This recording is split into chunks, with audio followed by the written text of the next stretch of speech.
¿Cómo están? Buenas tardes a todos y a todas. Bienvenidos a una nueva charla de nuestro ciclo sobre recomendaciones para la rehabilitación y el cuidado de las personas post-COVID-19 que realizamos desde acá, de Hospital Digital para toda la comunidad. Mi nombre es Eva Guzmán y hoy hablaremos de cómo manejar la fatiga y el dolor con ejercicios y actividad física.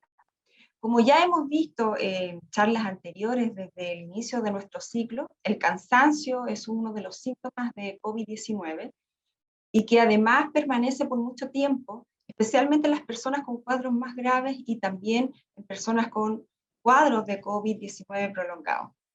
A nivel físico y muscular, también el dolor permanente es una secuela de la enfermedad y junto con la fatiga generan un trastorno en la vida de las personas de manera posterior al COVID-19, por lo que su manejo es fundamental para la rehabilitación de su salud y para la recuperación de la calidad de vida.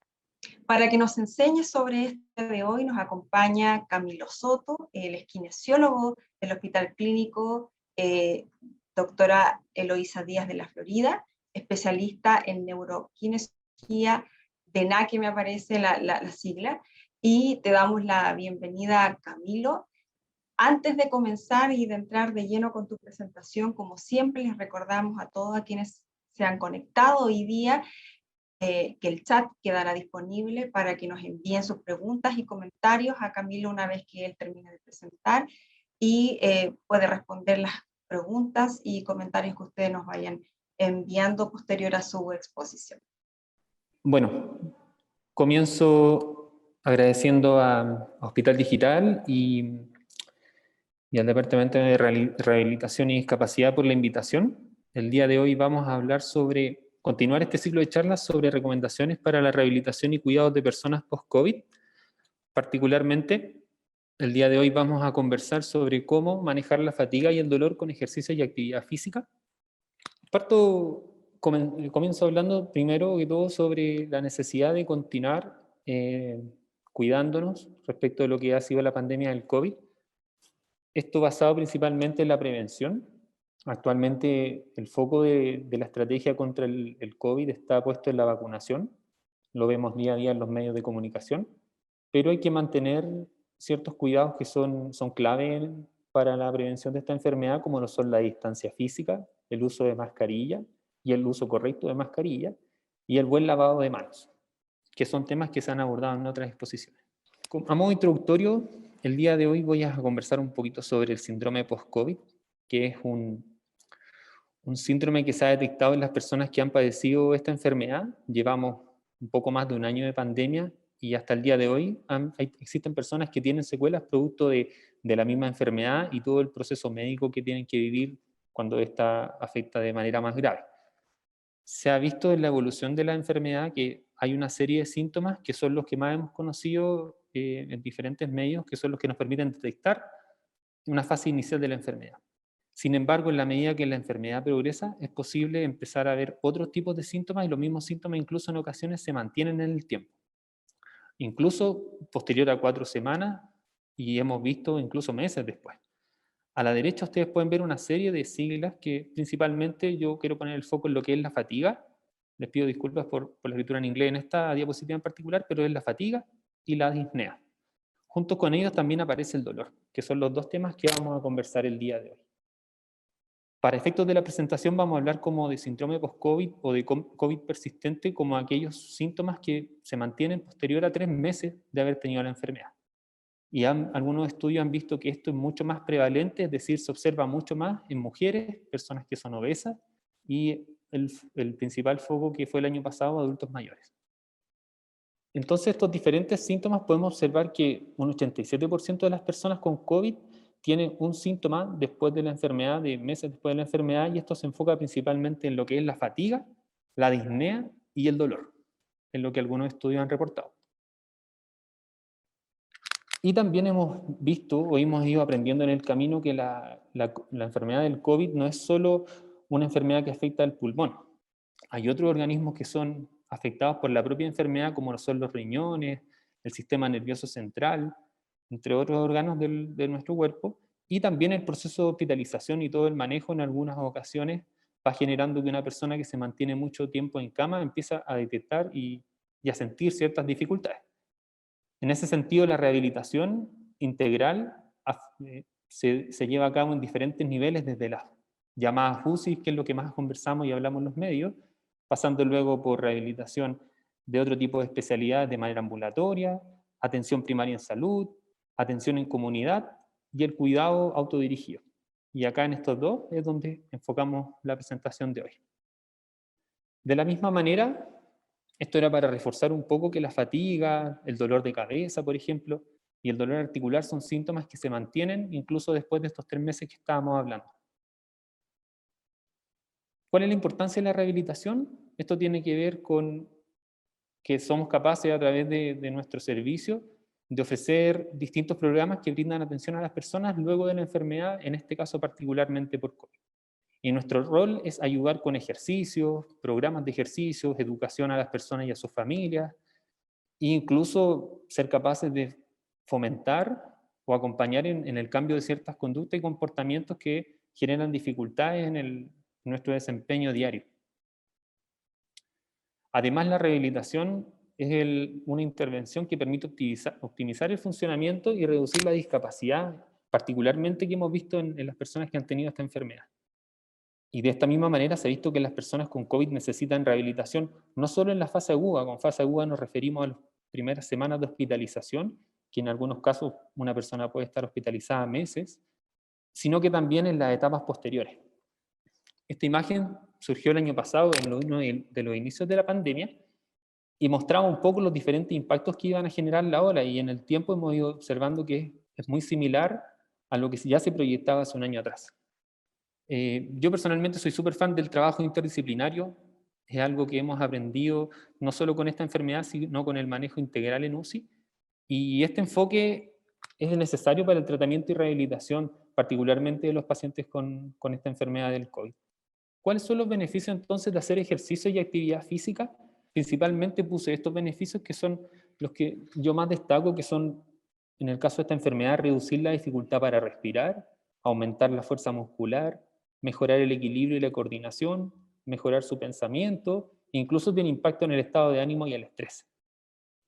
Bueno, todo lo que acababa de conversar con ustedes es más o menos el manejo que nos hemos esforzado todos los equipos de salud durante más de un año para mantenerlo. Sin embargo, a diario vemos esta realidad.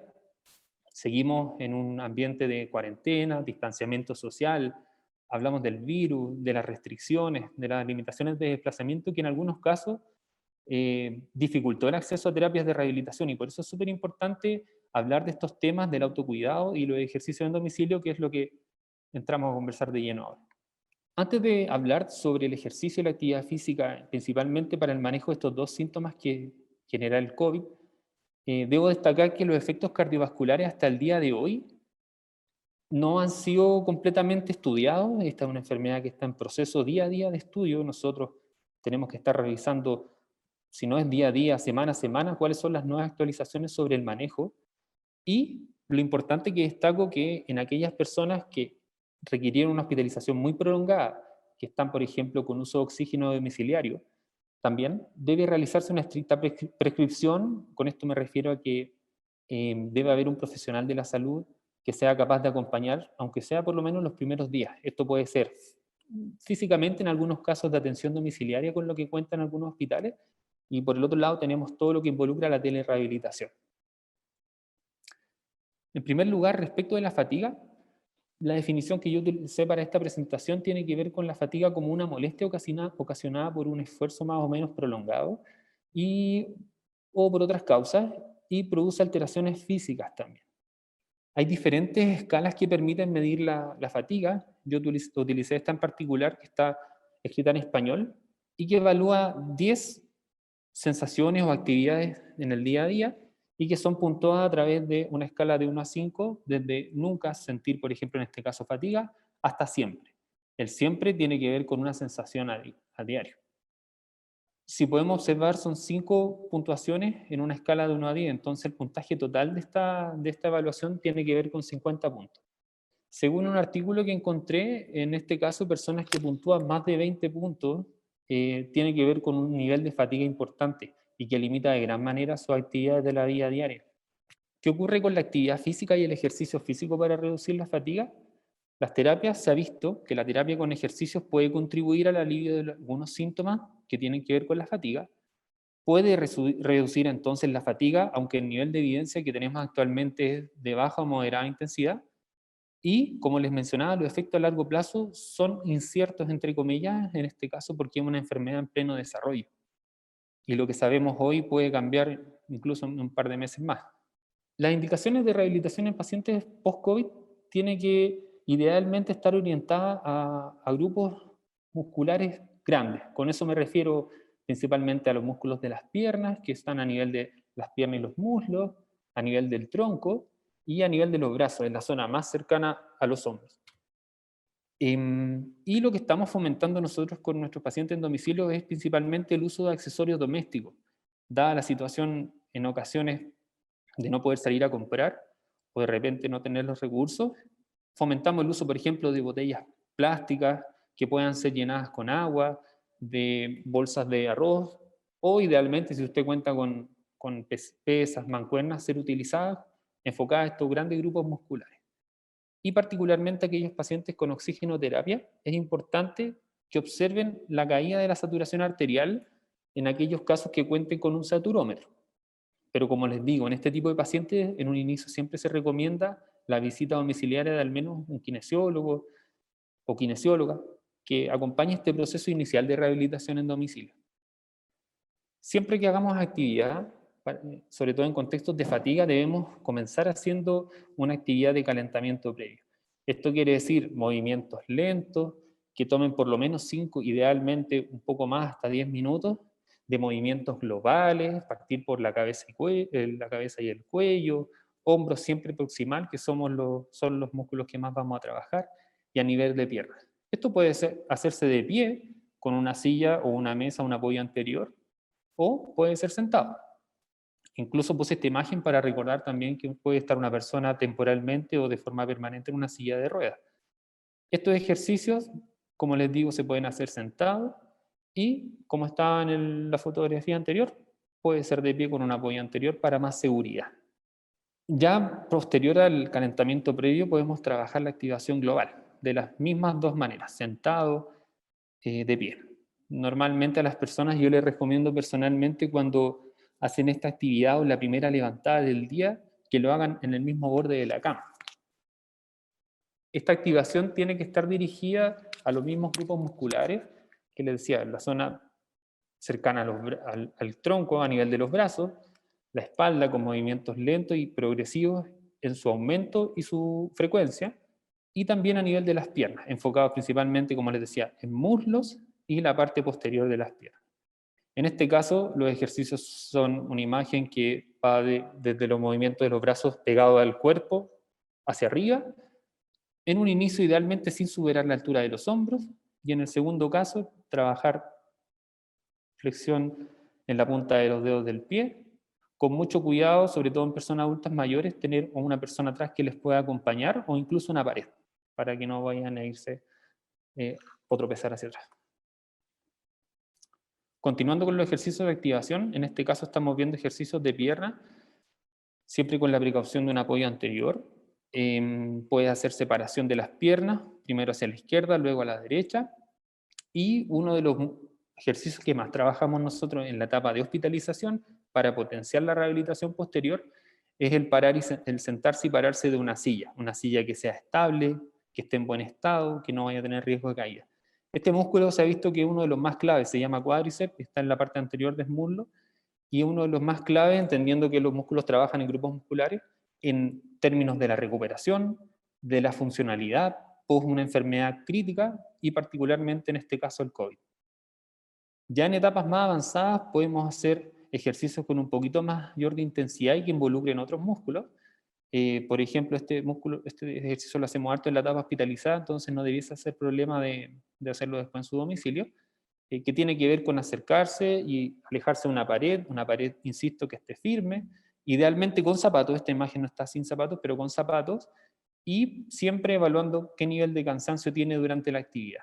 Para eso hay diferentes escalas, nosotros, de una manera bien simple para que sea de acceso a todos, usamos la escala de Borg, sensación subjetiva de esfuerzo, o alguna similar, que puntúe de 0 a 10. 0 es un nivel de cansancio, podría ser nada, o el inicial antes de hacer la actividad física, y 10 es un nivel en exceso. El máximo nosotros a veces preguntamos qué usted ha sentido en su vida. Las formas de trabajo, nosotros habitualmente llegamos a trabajar a una sensación de esfuerzo 6, 7. ¿Y de qué manera podemos medir eso? Nosotros lo que hacemos de forma indirecta es preguntarle a la persona o pedirle que haga, tararea una canción, que converse mientras hace el ejercicio, y si la persona por ejemplo, como lo estoy hablando yo ahora, mientras está haciendo el ejercicio, tiene que tomar bocanadas de aire, es porque ya no estamos acercando a este nivel de fatiga, una fatiga a nivel 6-8. Entonces, si mientras está haciendo alguno de los ejercicios empieza a tomar bocanadas de aire y le falta un poquito el aire, es necesario mantener o incluso tomar una pausa, sentar, beber agua y luego continuar con el entrenamiento.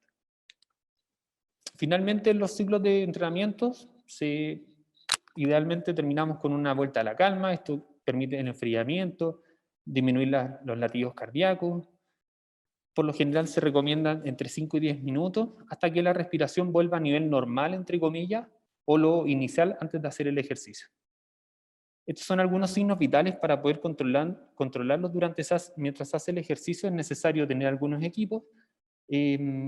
Observé que en una de las presentaciones anteriores un colega explicó cómo se puede tomar el pulso, que es una de las herramientas más fáciles, mientras hace ejercicio, pero principalmente enfoquémonos en los síntomas. Si usted siente mareo, dolor de cabeza, náusea, mientras practica cualquiera de estos ejercicios, es necesario bajar, comentarle a algún familiar lo que siente, y en caso que sea muy sostenido, acceder o comunicarse con algunos de los equipos de salud. Respecto del dolor, esta es la escala más habitual que usamos, una escala EVA, se llama escala visual análoga, y que tiene que ver con cuál es la sensación de dolor que tengo hoy respecto de lo mismo, de 0 a 10, siendo 10 el máximo dolor que he tenido en este tiempo de rehabilitación. Sí es importante considerar que, y ya se ha dicho en otras ocasiones, que el dolor es una experiencia sensorial asociada y nos está dando la señal de un daño en alguna parte de nuestro cuerpo, y es subjetiva. Eso quiere decir que es propio de cada persona. El dolor agudo es importante por el otro lado porque está cumpliendo una función biológica y tiene que ver con el proceso de reparación de ciertos tejidos que se pueden romper o generar microdaños durante el proceso de recuperación. Y esta imagen la pongo principalmente porque la manera de llevar el dolor durante el proceso de rehabilitación puede tomar muchos caminos. Y espero que con esta presentación tomemos el camino entendiendo un poco por qué se genera el dolor, cuánto tiempo dura y cómo vivir con él. Se ha visto que el COVID es una enfermedad que puede generar alto riesgo de dolor crónico. Esto tiene que ver con la población a la que afecta, con los desafíos que tenemos en la rehabilitación y todo el fenómeno de salud mental que puede ocurrir asociado a las pandemias, al distanciamiento. El dolor crónico se define como aquel dolor que persiste más allá del tiempo de la recuperación fisiológica, es decir, normal de una lesión, y que puede persistir más allá de 3 meses incluso después de una lesión, en este caso de una hospitalización por COVID. Sabemos que principalmente el COVID en un inicio pensamos que afectaba a los pulmones, pero también afecta a otros órganos y otros tejidos, entre ellos los músculos esqueléticos. Con músculo esquelético me refiero a la musculatura y a todos los tejidos articulares que nos permiten movernos. También se ha visto que algunas complicaciones que tiene el COVID puede afectar la forma en que los músculos se nutren durante el movimiento diario y la recuperación muscular. Los estudios muestran que si bien el ejercicio tiene efectos beneficiosos o potencialmente beneficiosos en el manejo de dolor, a pesar de que la evidencia internacional es baja, puede ocurrir en ocasiones eventos adversos. Esto quiere decir que el mismo ejercicio genera un poco más de dolor. Entonces, en ese sentido hay que ser súper bien cuidadosos con las indicaciones y los movimientos que se hagan. Los primeros días después de una lesión, cuando usted salga del hospital, es importante mantener rangos de movimiento globales, pasivos. Inicialmente pasivo quiere decir que algún familiar o con la otra extremidad ustedes sean capaces de ir poco a poco aumentando los rangos de movimiento. Estos movimientos permiten en una primera etapa disminuir la rigidez y aumentar la vascularización, favoreciendo la recuperación. Los ejercicios de estiramiento, principalmente enfocados a articulaciones proximales, y con eso insisto, las articulaciones que están más cerca del tronco, que son hombros y piernas a nivel de cadera, y siempre importante que durante cualquier movimiento no exista dolor o no aumente el dolor más allá de lo que iniciamos.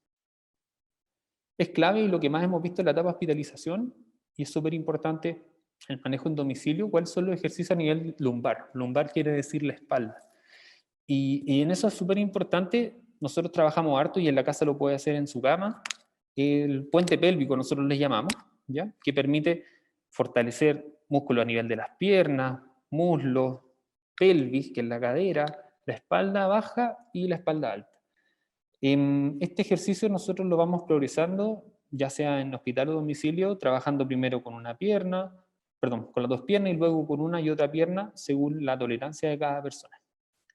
A veces se puede hacer una modificación porque algunas personas después de la hospitalización inmediata no son capaces de mantenerse acostados planos en la casa. Entonces en ese sentido se puede poner una almohada o simplemente dejar este ejercicio para etapas más avanzadas. Un ejercicio que o una terapia a la que hemos recurrido harto en la etapa hospitalizada y que también se está utilizando en la etapa tardía en domicilio, es la imaginería motora.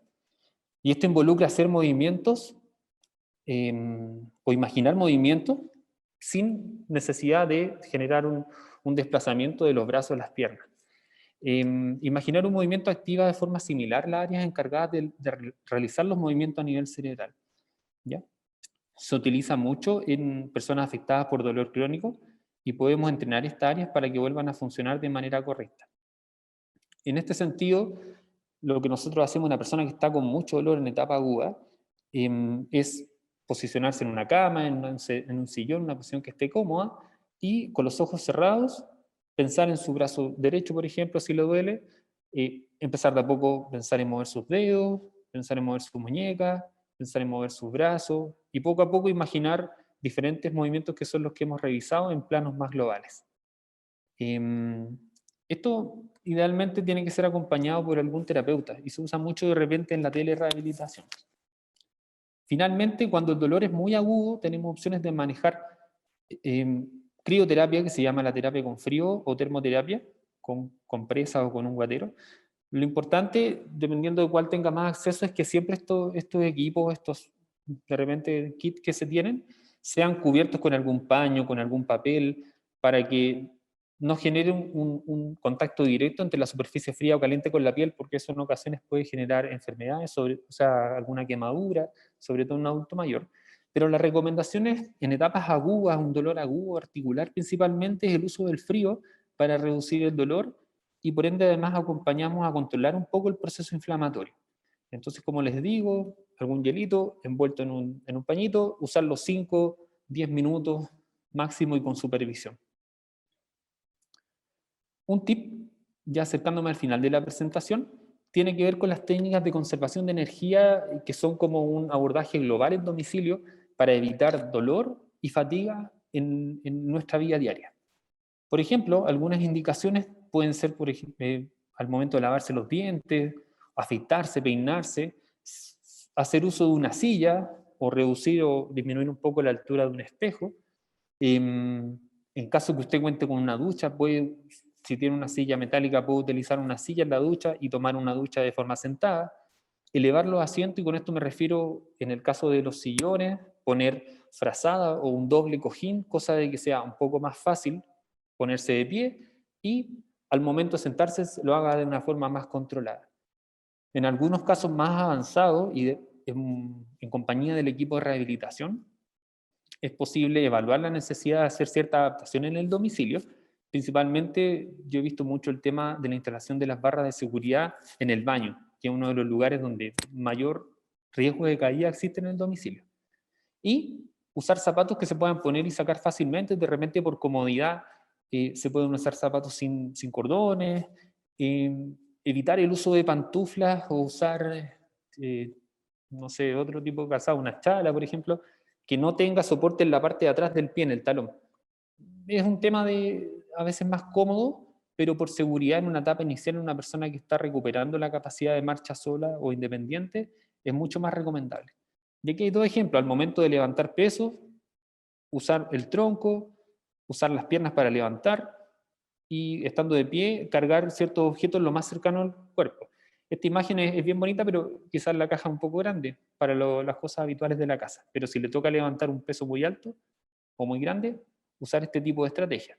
Y en el otro, si necesitamos alcanzar cosas en altura, se puede usar una especie de nivel, una especie de piso, siempre y cuando evitando el riesgo de caída, o lo que que es lo que quería poner con esta foto, bajar, pedir ayuda a algún familiar que sea capaz de facilitarle y bajar todos estos objetos de uso cotidiano, por ejemplo, en la cocina, los platos, etcétera, al nivel de la cintura o del tronco.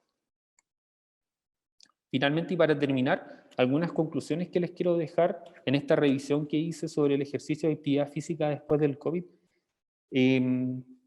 Las personas que tienen COVID deben idealmente después recuperar un nivel de vida activo y saludable, pero este proceso tiene que ser lento y gradual. Los pacientes que muestran síntomas deben descansar al menos 10 días a partir del inicio de los síntomas para iniciar cualquier actividad. Estoy hablando de personas jóvenes que tienen estos COVID más leves. Hay evidencia de una mejor función física y un efecto variable en la función psicológica y la calidad de vida haciendo estos tipos de ejercicios que son globales, lentos y progresivos.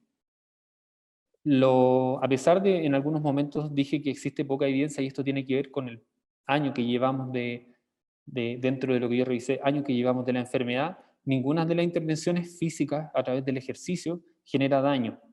Y eso es algo súper importante que debemos nosotros como profesionales de la salud seguir investigando para entregar medidas y pautas de ejercicio más seguras para las personas que han tenido esta enfermedad. Bueno, muchas gracias. Termino con los agradecimientos nuevamente a Hospital Digital, al Departamento de Rehabilitación y Discapacidad, y ahí dejo mis datos de contacto en caso de cualquier duda, comentario, feliz de responderlo. Muchas gracias, Camilo. Gracias por la presentación, muy interesante, ¿cierto? Todos estos consejos que nos acabas de entregar, y a todos aquellos que se han conectado hoy día a través del canal de Hospital Digital. Tenemos algunas preguntas, Camilo, que quisiéramos compartir contigo, de las personas que se han conectado, y nos preguntan: buenas tardes, una consulta, ¿tanto la disnea como la fatiga llegan a desaparecer en su totalidad o en algunos casos pueden ser permanentes post-COVID? Ok, la pregunta es disnea y ambos síntomas. Claro. Bien, por lo menos respecto a agradecer la pregunta primero. Respecto a la revisión que pude hacer, aún hay la evidencia, y esto quiere decir, las conclusiones están en proceso. Hasta el día de hoy existen personas que mantienen estos dos síntomas y muchos otros en ocasiones. Y finalmente, con lo que he podido revisar, las recomendaciones están siendo adaptar de cierta manera mientras encontramos respuesta a estos problemas, adaptar la vida y estos síntomas, controlarlos en la medida que uno puede hacer su vida diaria. De los dos síntomas que vimos, la fatiga es uno de los que más se mantiene y en muchas ocasiones asociado a la hospitalización. No hice esa observación durante la presentación, pero es súper importante entender que la enfermedad del COVID dentro de su curso tiene distintos caminos. Uno puede ser una persona que lamentablemente ingresa a una unidad de paciente crítico y se mantiene una hospitalización prolongada, y otra persona que puede ser incluso asintomática. Entonces la recomendación es aquellas personas que están o pasaron por un proceso de hospitalización, siempre apoyarse con los equipos de salud, de rehabilitación, los equipos médicos. Importante cuando hagan las llamadas a los familiares, acá nosotros hacemos videollamadas a algunos familiares en la casa, conversar sobre todas las dudas que tengan. Entonces, volviendo a la pregunta, los síntomas hasta ahora lamentablemente se mantienen en estudio, y la disnea, la fatiga va a ir desapareciendo en la medida que ustedes vayan recuperando la capacidad de retomar sus ejercicios, y el dolor, que es algo que quedó pendiente aquí, y eso es más un tema de manejo médico, puede ser en ocasiones acompañado por medicamentos. Gracias, Camilo. Otra pregunta que nos llega dice, ¿son recomendables las caminatas también? ¿Por cuánto tiempo?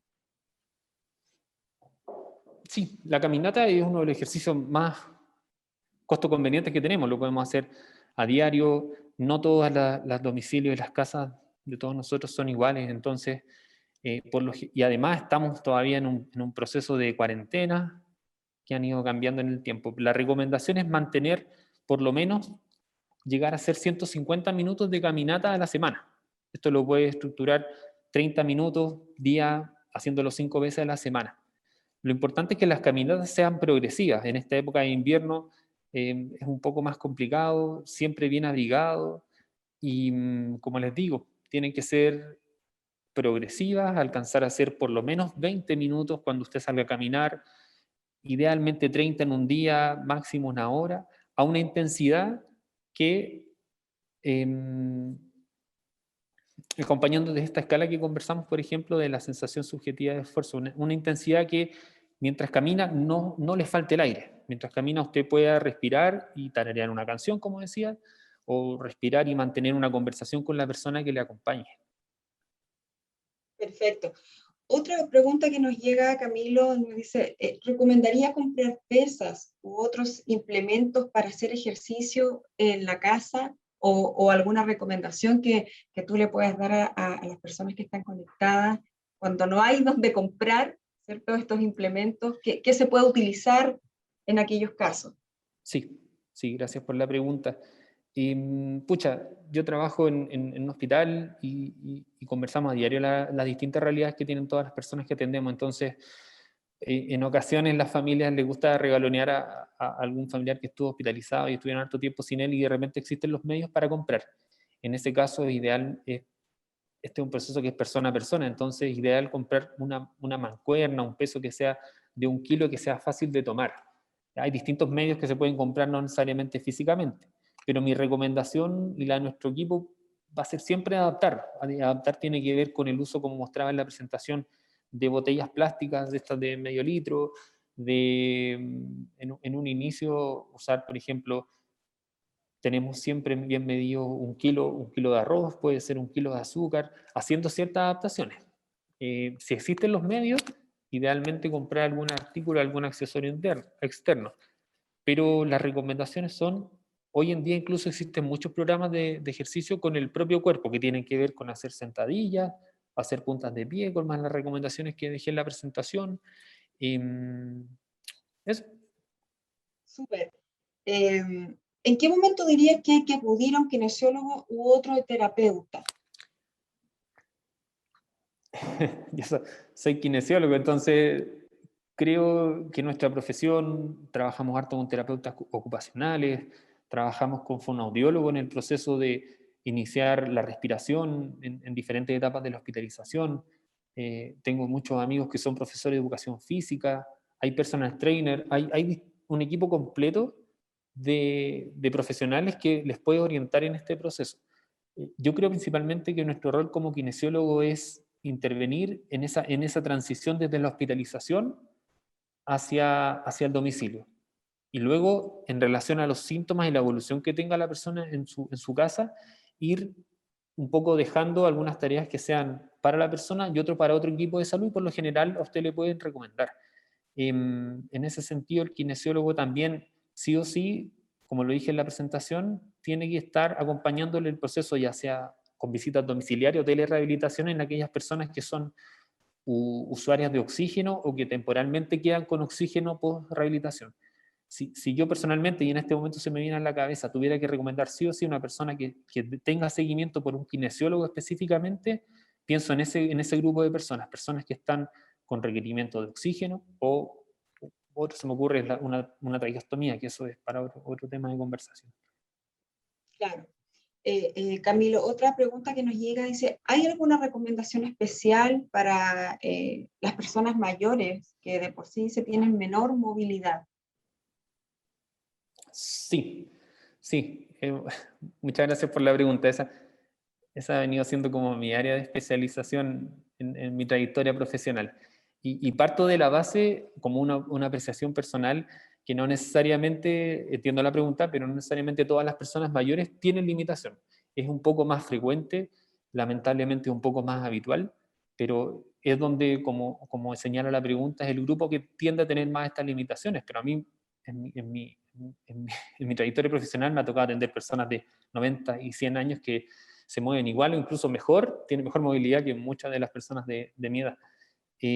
Las consideraciones con el adulto mayor y el ejercicio, principalmente partiría de la base de cuál es la historia o la trayectoria de una persona mayor.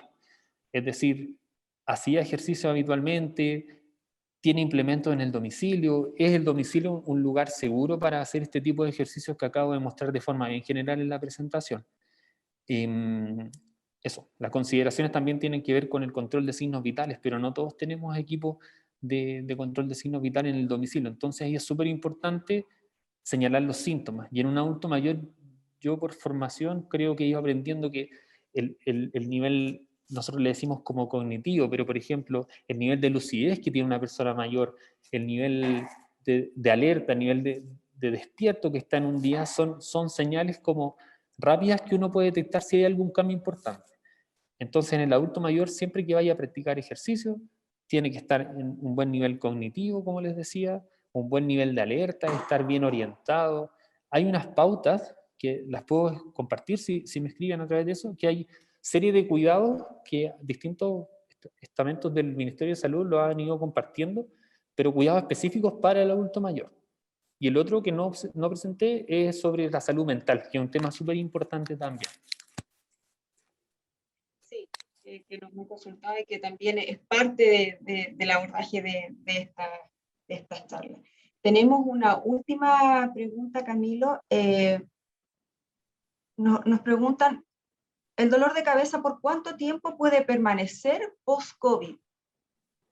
En la literatura, en los textos que revisé, tanto nacionales como internacionales, el dolor de cabeza es uno de los síntomas que se encuentra como entre el tercer y quinto lugar, dependiendo de dónde uno lo lea.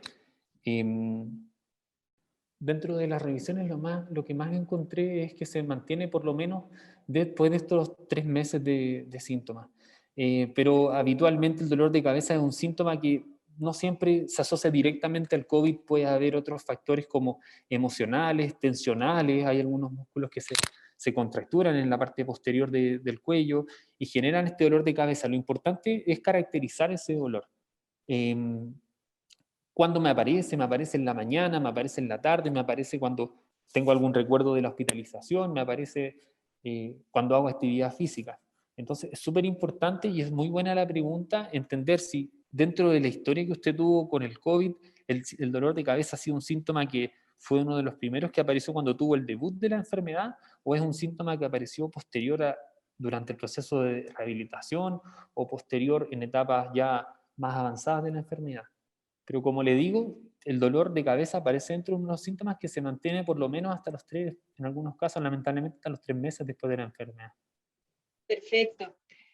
Camilo, te agradecemos, te hacemos llegar también las felicitaciones que han llegado a través del chat por tu presentación muy clara y atingente a la realidad, ¿cierto? A lo que estamos viviendo hoy día en el contexto de la pandemia.